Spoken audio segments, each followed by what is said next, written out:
For this guided practice, we will be making a program that calculates Newton's second law. And the input will be the mass of an object in kilograms. And we will use the acceleration due to gravity at 9.8 meters per second squared. And the program will calculate the force weight in newtons of that object. So this example is geared more towards our pre-engineering students.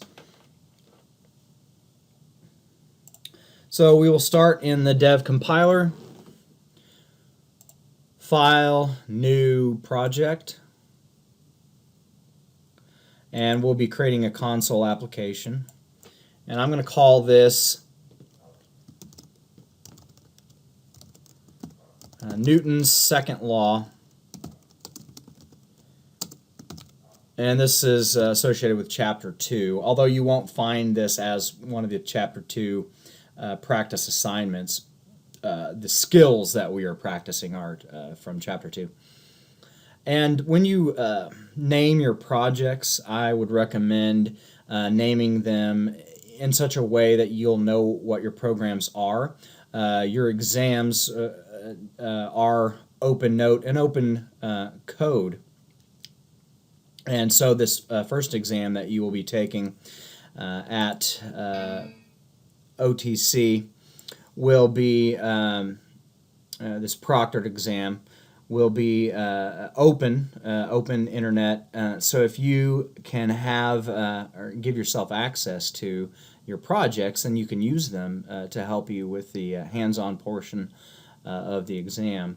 And not only for testing, but in programming in general as a field, I found that I'm constantly needing to do something that I've done before in a project, and I may not remember the exact syntax, or maybe I even remember it, but it's a lot easier to copy and paste from an already existing project as opposed to having to retype everything.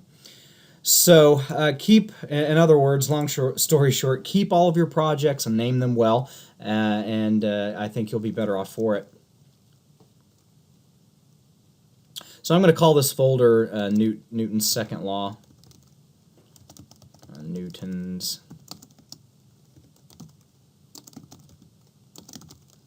I'm creating these folders and naming them similar to the name of the dev project file as well. So creating the folder, saving the project there.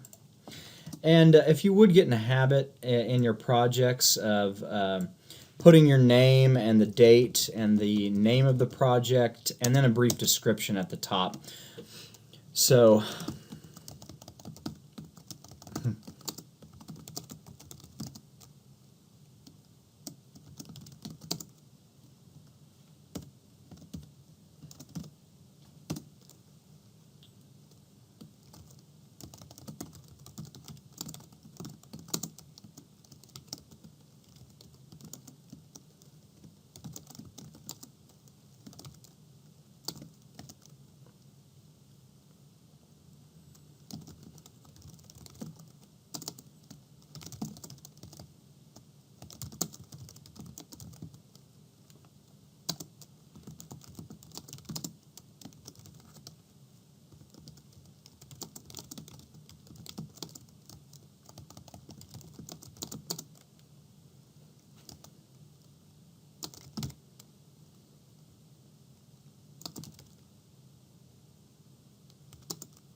okay, so for a description, I wrote this program will calculate the force, weight, and newtons of a body with a given mass in kilograms using acceleration due to gravity on Earth as 9.8 meters per second squared.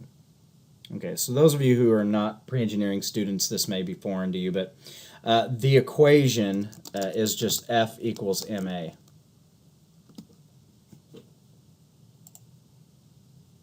Okay, we need our using directive.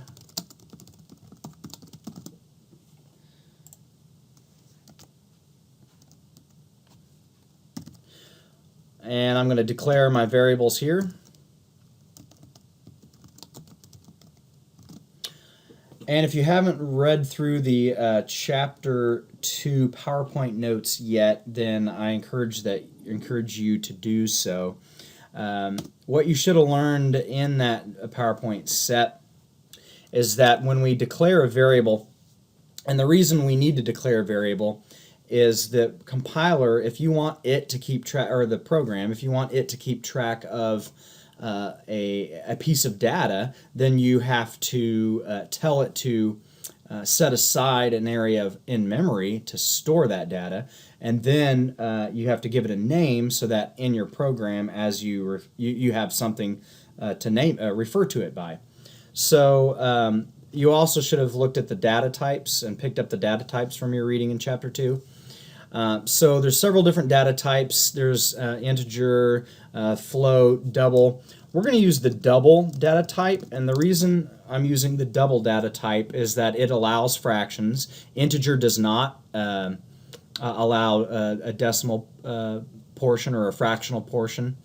So double, and why it has the name double, if you'll notice in your text, the size of the storage location of double is double what a short is, and I believe it's 8 bytes. So I'm creating a variable that I'll call mass, and then I'm going to create another variable that I'll just call A for acceleration, and I'm going to go ahead and initialize it. So that's a term you should have picked up from this chapter, is initializing a variable. When you create a variable, or when you declare a variable, you can give it an initial value, and that's what I'm doing here. Okay. Notice I've declared 2 variables in the same line, and you separate them with a comma when you do that. You could also, this works, but you could also declare them separately, and that would look something like this. But you can see the first way was maybe a little bit shorter. This way might be a little bit easier to read, so either way is fine with me. I'm going to stick with this one. Just I like shorter code. So we've declared 2 variables, one called mass, and the name of the variable is called the identifier, another term that you need to remember. So the identifier here is mass, and then this one is just A, and we've initialized it to 9.8. Okay. So now what we're going to do in this program is we want to prompt the user for what data we're expecting from them. In our first program, the only thing the program did was just display text. Now we're going to receive data or input from the user. So before we do that, we need to tell them what input the program is expecting.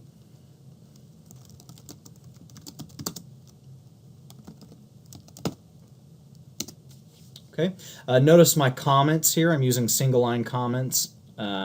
This is the double line with the forward slash and the asterisk. Single line is the 2 forward slashes.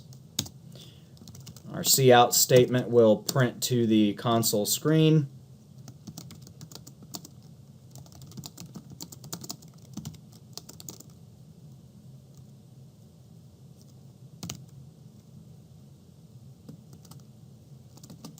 Notice I put a space after the colon there. That's so that when the user sees this line, the text that they type will appear right here on the end.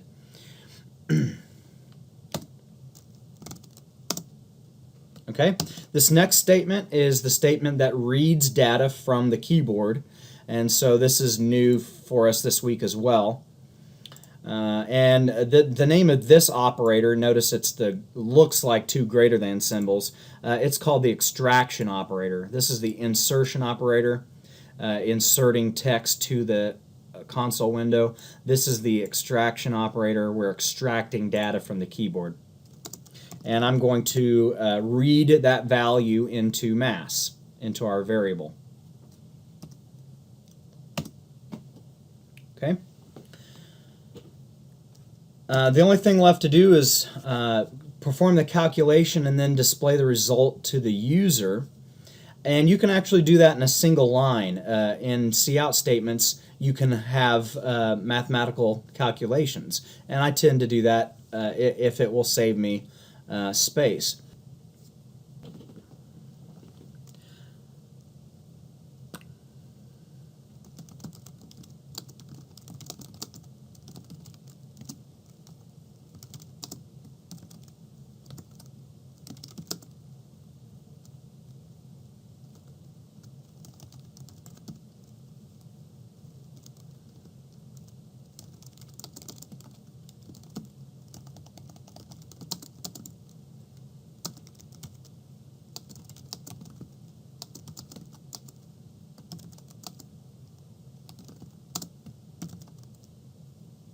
Notice how I'm daisy chaining these insertion operators, and this is completely legal, and it saves you lines of code.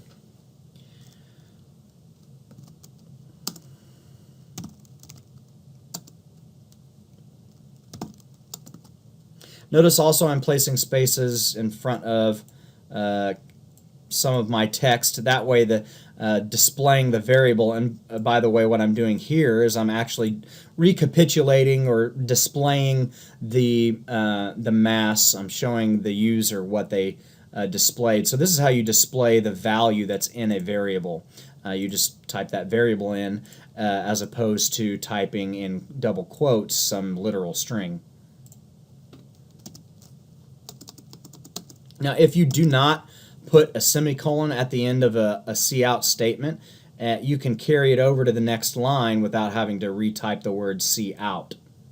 So this is one of those instances where you don't have to end a particular line with a semicolon.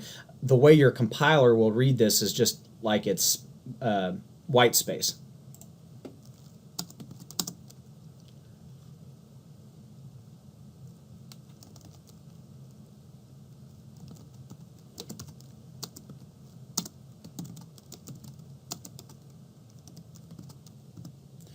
Okay, notice here I'm performing the mathematical calculation directly in the cout statement. And this is, once again, just fine. What you could also do if you wanted, you could create a separate variable, say f, and then perform your calculation in a line like this, and then display f. But instead of doing that, I'm just saving a variable storage location and saving a line of code by doing the mathematical calculation directly in the cout statement. For simple programs like this, that's feasible. Other programs, that may not be the case, and you'll see in our future assignments where I will be doing that, the mathematical calculation internally in a separate standalone statement as opposed to in line with the cout statement. I'm going to attempt to run this program and see if there's any errors in it. Remember, the compile and run button is this one right here, F11. And it will ask you to save the CPP file. And something you might notice several students had problems with when you save the file, it may tell you that it can't find the file. Actually, that may have been just a problem at the school computers because we were saving the files in the my documents folder, which was a mapped network location. So you may not have that issue. If you do have that issue, just close the project completely and then reopen the project and try to run it again. So here's my program running. Enter the mass of a body in kilograms. So let's use 1,000 kilograms, which is a metric ton. And the way the CN statement works is it is waiting to see either a space or the enter symbol, or waiting for you to either type a space or type the enter key. By hitting enter, that will end that CN statement. And here's our output. The force weight in newtons of a body with a mass of 1,000 kilograms is 9,800 newtons. Okay. Now, some formatting things. These lines are kind of smashed together. If you wanted to, you could add some end lines. I could put an end line at the beginning of this statement. I could also put an end line at the end of the statement. So the \n, that is called a escape sequence or escape character. And you should have picked that up from Chapter 2 as well, from the notes. If you just want an empty line in your code, or I'm sorry, in your output, you can use this inside your quotes. Another way to do that is the ENDL command. So if I did this, it will do the exact same thing, or it should. I'm going to recompile the program, run it again. Into the mass of a body in kilograms. Let's do something smaller, maybe 40 kilograms. And now you can see that there's a line of space after 40. That's what this end line is doing. And then there is another line of space after my output statement with the result. And that's what this is doing right here. Okay.